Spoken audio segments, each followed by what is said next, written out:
Good morning. Are you all ready to get this party started? We are so thrilled to have such a large group here this morning. We knew this would be a good day, and we look forward to presenting the new Spanish Fork City Library. We want to first recognize some special people here today. We have first Lieutenant Governor Deidre Henderson. Okay. And Representative Stephen White. Utah County Commissioner Brandon Gordon. And Utah County Commissioner Tom Sakovich. And then I would like to just give a quick shout out to the Mayor and Council. We have Mayor Mike Mendenhall.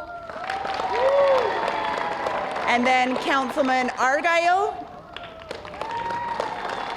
Councilman Euler, Councilman Cardin, and Councilman Marshall.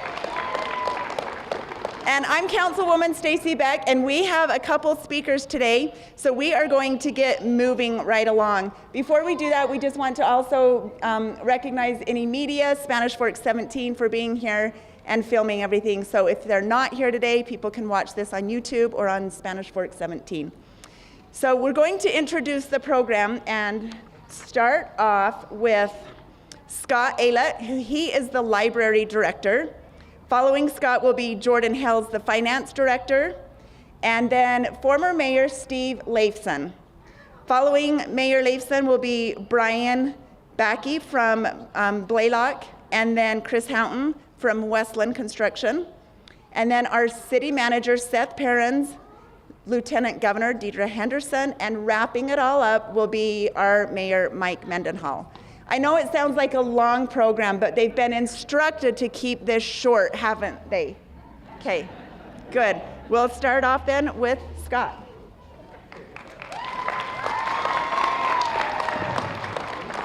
Yeah, you guys didn't come to listen to us. Who wants to go inside the building, right? That's what we're here for.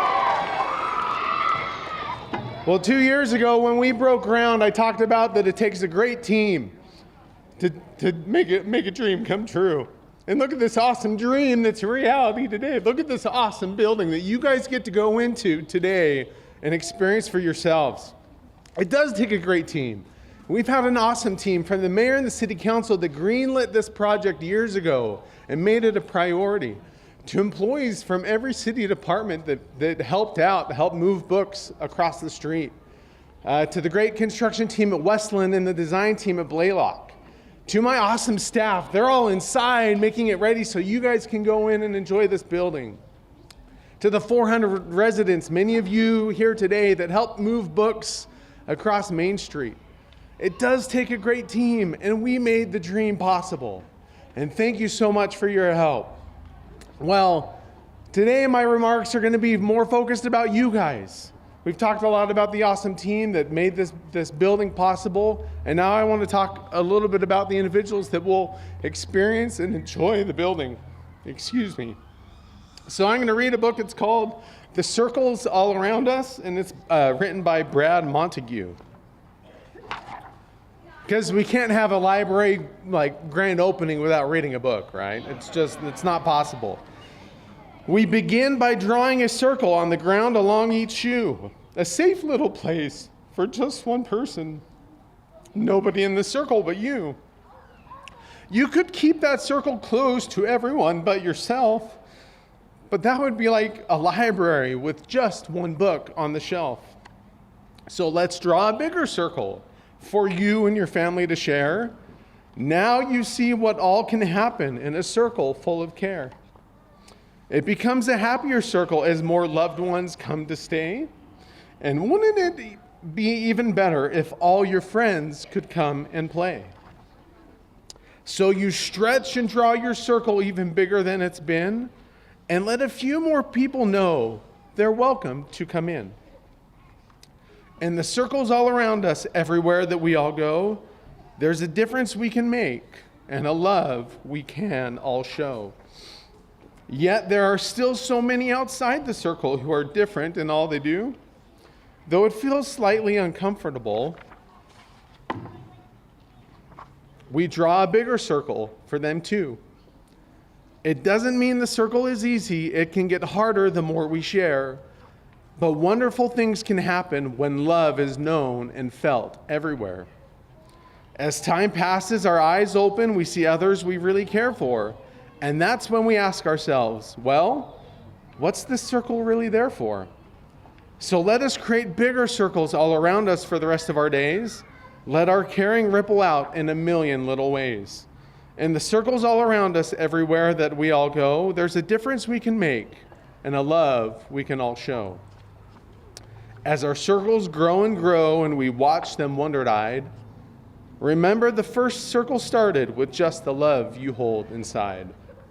It's my hope that with this building, we can all come here and have it be a place that we can grow our circles. Maybe we're growing our intellectual circle and expanding out into new areas. But hopefully it's a place that we can grow our circles as a community, where we can come and rub shoulders with other community members that we otherwise wouldn't get to meet or rub shoulders with.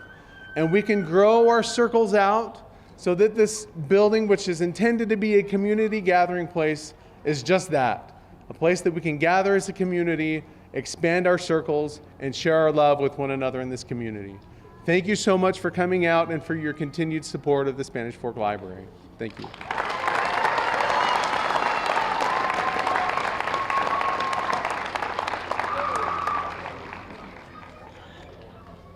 You know, someone made a mistake when they asked the accountant to speak. So we'll see. I'm not sure how many residents know this, but in addition to a library in this building, we also have a new council chambers and some community rooms, and also the finance department. And I'm sure as many people have driven by on Main Street and seen this building being built, they've had 7-year-olds say to them, you know, Mom, I'm so excited for the new library. But I can guarantee not one of them has said, you know, Mom, I'm so excited for the new utility office. But there are a few of us that are excited for that. I've tried to think of something inspiring or fun or entertaining to say about government finances that would compete with the library, and nothing has come to mind. But finances are important. They are indeed. But I wouldn't say they're super fun like a new library is. I think mostly we just don't want to have to worry about our finances. And in the end, I think that's what our goal as a department is to make it so our taxpayers don't have to worry about our finances. I've been thinking about this town I grew up in and now work for, and what it means to me. And it means everything. I'm a 6th generation in my family to live in Spanish Fork. We've been here for quite a few years. And I don't say that to brag, but because I'm proud to call Spanish Fork home.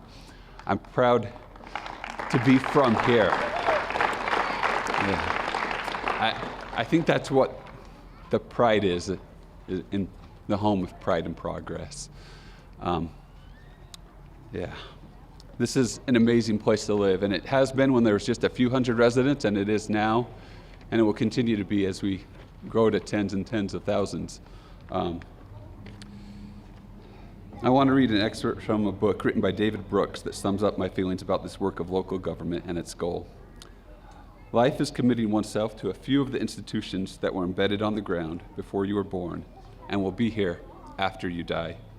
It is accepting the gifts of the dead, taking on the responsibility of preserving and improving an institution, and then transmitting that institution better on to the next generation. Leaving Spanish Fork better than we found it should be our goal, and I believe that this building will contribute towards that goal for decades to come. Thank you.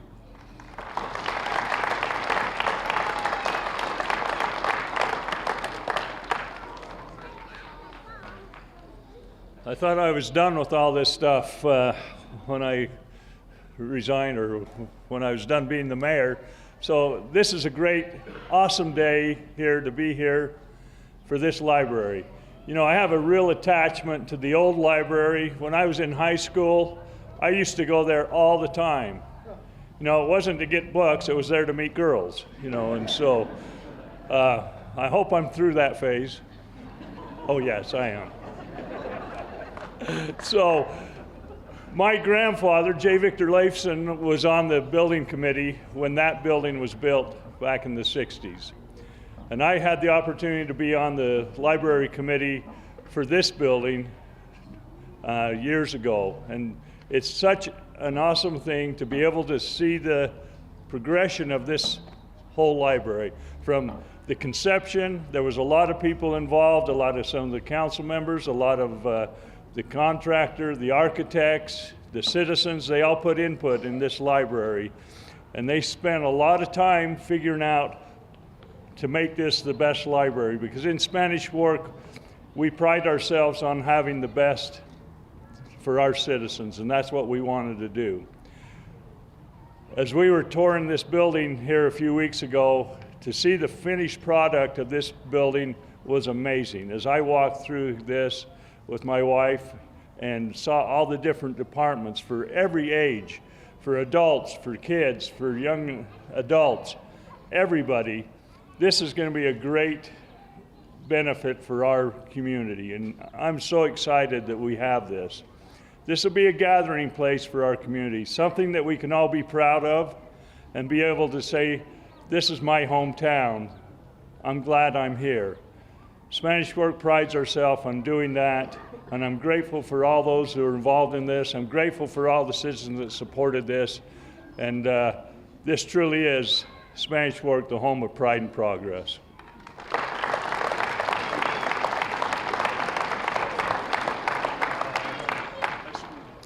Hello, everyone. My name is Brian Backey with Blaylock & Partners Architects. This day has really been a long time coming. When we started design on this project, it was 2019, so the world was a bit of a different place back then. We've had our fair share of challenges, but we've persevered, and we stand here today ready to open the doors to Library Hall. There are so many people that have made this project a reality. It is impossible to thank everyone. I want to make a few quick acknowledgments, though. Thank you to Spanish Fork City, to Mayor Mendenhall, to the council, to Mayor Leifson, Seth Perrins, Tyler Jacobson, Scott Aylett, Jordan Hales. To everyone, thank you for entrusting us to design this building. Westlink Construction, Nolan Kerr, Kelly Adams, see you out there. It's been a pleasure working with you guys. I hope we can do it again sometime. Thank you to everyone at Blaylock & Partners at our office. It really takes a city to build a village. Most of all, though, I'd like to thank the residents of Spanish Fork City. This building is really shaped by your input. This is your building. Years ago, when we were in design, we held a series of public outreach events, and the level of participation and support that we saw was overwhelming and inspiring. You see it here today, again. The residents wanted this library to be more than just a collection of books. They wanted it to be to have spaces for gathering, spaces for community, spaces for teen and children to have programming, spaces to study and work when you're away from home. So really that shaped kind of the layout of this building. I feel like as one of the architects, I should probably say something about the architecture. We actually used the city's motto as inspiration for this project. So pride and progress, right? So we thought that had particular relevance on this site with the iconic historic Thurber School to the north. So it really set the building up. You know, we treated the north end of the building as kind of a more restrained, orderly response to the Thurber School. The window patterns and proportions and rhythms all take cues from the Thurber School. The top of the brick is set at the eave of that building. As the building works south, it kind of changes character. It opens up to daylight and views, and we wanted to create an experience as if you were in the tree canopy of these beautiful London plain old growth trees. And really we wanted this building to be a beacon of light for many decades to come, a beacon of activity, light, and progress. So that's my spiel. Thank you, everyone. I just want to close by saying how honored we are to have this opportunity and how grateful we are to work with everyone. So thank you.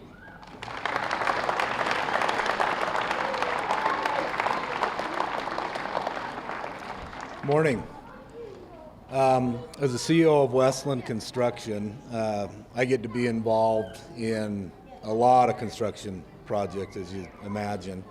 But there's very few legacy projects such as this. When I was thinking about it, I was born and raised in Spanish Fork. My mom used to come down and drop me and my brothers and sisters off at the old library for learning, right? And I didn't realize until later, really, she was just trying to save money on the babysitter. But so it's a little different than Steve's. But I think of my experiences at the old library growing up, and I think about the time spent, even though some of it was there just kind of messing around. But I did, take the opportunity to read and to learn. And you don't really realize it until you get older, but just having a space and a building that to go and have it dedicated towards learning when you're a kid, it's a big deal. And then, when you're grateful for it when you get older. But like I said, with this being a legacy project, I look at it as kind of a legacy of learning. And we've been, blessed and very proud to be a part of this. It was a little bit of a challenging job to get through it. As a lot of you know, we had to work this thing right through COVID. A lot of challenges, but looking at the team, the design team, and the city members that we were able to, work closely with to get this thing done, it certainly made our jobs a lot easier. I mean, you think about the construction and it's kind of the heavy lifting of the whole project.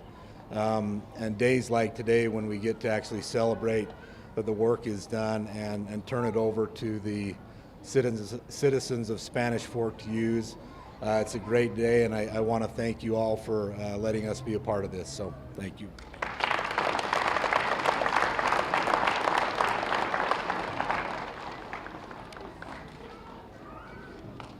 I appreciate that this is a library and a finance office, so I have a book about numbers. We can get both. And of course, it's a Dr. Seuss book because as we've done our studies, we know that the public is very interested in an enhanced library, number one, but really 1A, a children's library that is enhanced. And so we know we've delivered that today. So I'm going to talk about some numbers. I'm going to start with the number 6. It took 6 years to get to today. In the winter of 2017, the mayor and council gave us instructions to site the library right here. Now, if you remember back in 2017, there was a church right here. There was a house right there. And there was little knowledge, maybe public knowledge, about what was in the works for that church. But we had heard the church was probably going to be torn down at a future date, and that it was too expensive to renovate and to rebuild. And so we began working through a very, very slow and deliberate process to acquire the land, which took 3 years. And we closed on the property in 2020. We did get a contract on it in 2019, which allowed us to start the feasibility work, but it took us 3 years to get to that point. So 6 years, and some people say often, government is slow. Well, sometimes it is slow. There's a lot of moving parts. But 6 years is quite a feat, and here we are today, ready to open it 6 years later. The number 5. There are 5 members of the city council. Don't worry, Mayor, I'll get to you in a minute. There are 5 members of the City Council, and if I look back over the time, certainly before 2017 until now, there are many, many members of the City Council who have done great things to lift this community and make it the great place that it is. But oftentimes it takes the bravery, foresight, and courage of 5 individuals as they represent you and gather information from you to make a decision and carry that forward. And so the number 5 today is in honor of and representing of our great council members. The number 4, I'm expecting some applause with number 4. Not yet. There are 4 accessible book drops. 4. There are 2 drive-up book drops right there. And there are 2 really cool book drops on the building. I think that in time, a lot of your children will say, no, Mom, no, Dad, we're not doing the drive-up book drop. I want to put it in the slot and watch the books get checked in. You'll know what I'm talking about in a little bit. But yeah, the number 4 today is for 4 really cool, accessible book drops. The number 3. There are, as Jordan mentioned, 3 distinct spaces in this building. The first being the library, the biggest space. About 70% of this building is comprised of the library. Then we have our finance office that's here on the front, the main floor on the north side of the building. And then as you go upstairs, you'll see a city council chambers. It's a beautiful space where we need the space to conduct the city's business. You'll notice that the back is glass. Visible from the outside. That is a symbol of the transparency that occurs as we work there. Probably most importantly, many years ago, we started broadcasting our meetings long before anybody else did, but making our meetings accessible to the public. And so 3 represents the distinct spaces that we have in this building. The number 2 great teams made up the contractors that did the work here. We greatly appreciate the work of both Blaylock Architects and Westland Construction. They did an amazing job, and we're very patient. In 2019, we started the feasibility study and the work to design and eventually put out the plans. And in early 2020, we started the construction, or in 2021 rather. But these 2 great partners helped to dream, design, and build this facility that you'll walk through today. Number 1. There's going to be a couple of number 1s, but let me focus on the number 1. There's 1 mayor. Actually, there are 2 that had a vision here. Mayor Leifson started it, and he handed it off to Mayor Mendenhall. We're very appreciative of each of their contributions, and again, their courage, foresight, and leadership to help make this day possible. I then want to move to maybe the most important number 1, and that is you. Not all of you collectively, but one of you, each one of you individually. As I look around the audience and I see many friends and familiar faces, I also see many people that I don't know. And I look at you and I think, you are going to love this space. You, the 2-year-old, you, the 4-year-old, you, the 30-year-old, you, the 80-year-old. There is a space, a book, and a place for each one of you. And so the number 1 really comes down to you. We're grateful for your attendance today. We hope you love this building and enjoy this being part of your community living room. Thank you.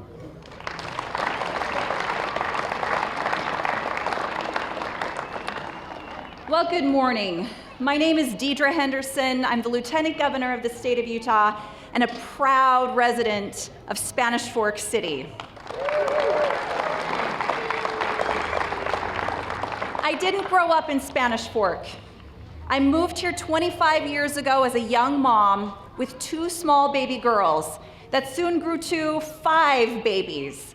And I used to pack them up regularly and take them to the library.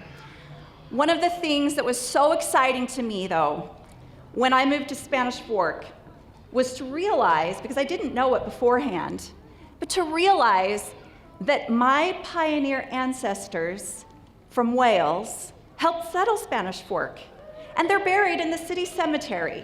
And when I discovered that, more than anything, that made me feel like I was coming home. And it was so exciting to me, and I have been home here ever since for the past 25 years. Now, this library is really exciting, but I want you to take a look behind you at the Thurber School, the old building. And I love the way this old building is right next to the new building. And it reminds me of roots and wings. And that's what I love about Spanish Fork. Spanish Fork and this new library is giving all of you, especially you young people, roots and wings, which is so important. Wings, you learn, you find out what you want to do, you explore the world, and you have roots here at home to come back to anytime. I want to leave you with a quote from Dr. Seuss. The more that you read, the more things you will know. The more that you learn, the more places you'll go. I know that each one of you are going to have a wonderful time learning and getting to know things and going places because of the books in this library that you will have access to. Thank you to the city leaders, Mayor Leifson, Mayor Mendenhall, City Council, all of you who had the vision, and the citizens of the great city of Spanish Fork who had the courage to support city leaders in building this incredible new facility. Congratulations to all of us.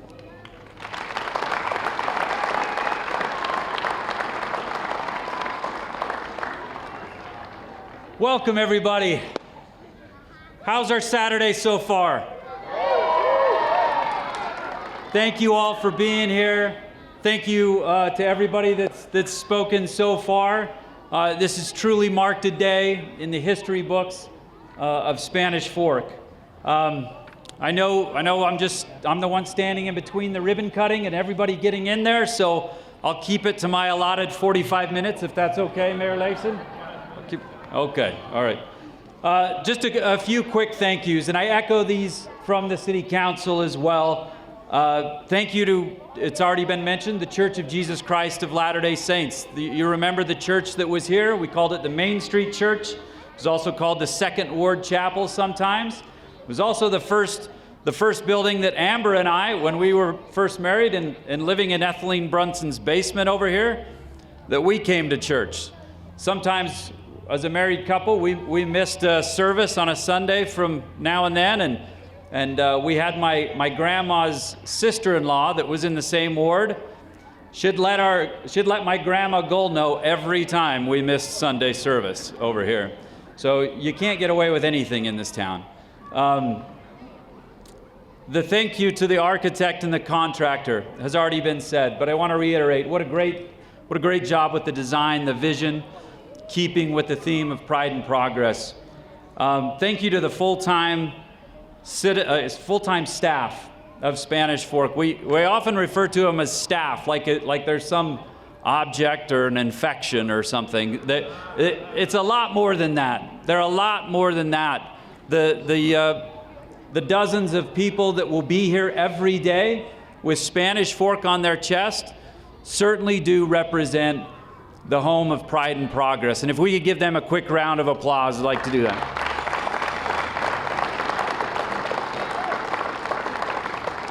They truly are the people who are professionals at what they do, and I can't thank them enough for making this a reality.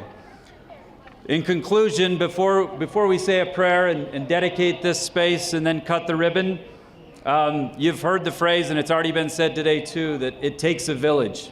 It takes a village to raise our children.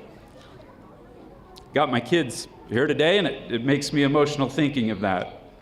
I'm a believer that the best successes, the best chances of success in our society does begin in teaching kids in our homes, right?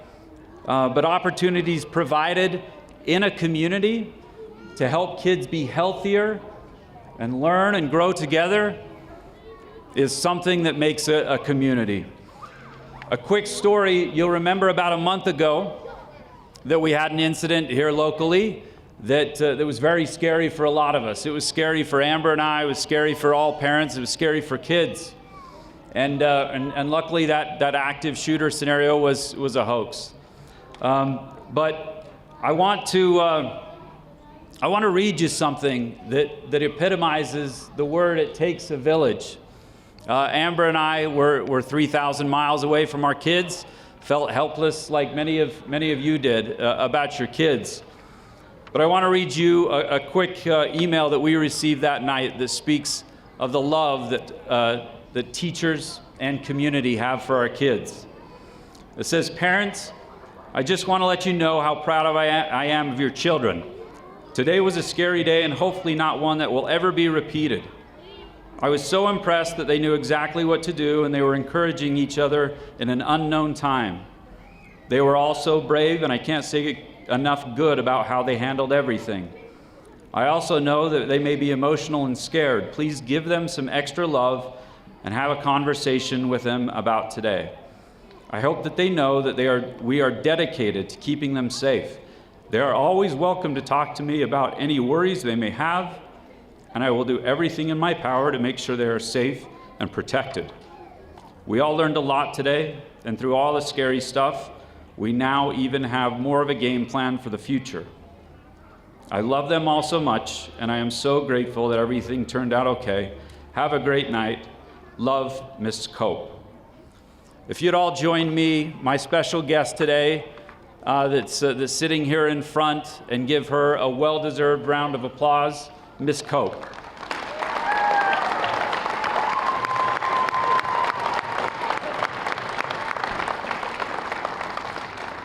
I know she represents thousands of teachers that felt just like her in a scary situation, taking care of our kids. I hope you know that she is part of that village. Your teachers in our schools are part of that village. This building is part of that village where our kids can learn and grow and be social together. And it truly will bless our lives and the next generation of people that live here in Spanish Fork. Again, thank you all for being here today. It truly does represent, I think Lieutenant Governor Henderson put it well, a building here that represents roots and wings. One represents pride, heritage, and one represents progress right next to each other. So again, welcome to your library hall in Spanish Fork, the home of Pride and Progress.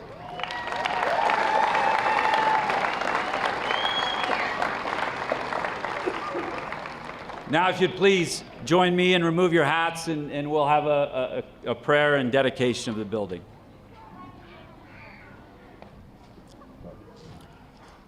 Our dear Heavenly Father, we're grateful to be gathered here today together as citizens of this great city. We're grateful for this celebration of a newly constructed building, Library Hall, a place where we can come and gather and learn and grow together. We dedicate this building and ask that it be protected from the elements, from the weather, from anything that may attempt to harm this space. That those inside, both those that are daily taking care of tasks and helping people, and those that come and visit, that they'll be watched over and protected, that they'll be able to find what they're looking for, that they'll be able to find the material that helps them to learn, to grow, to become better people in this community. We're so grateful for all of the blessings that we have received and will receive in the future. And today ask a special blessing to be on us and on this building. And we do so in the name of Jesus Christ. Amen. Amen. Thank you. Let's cut a ribbon.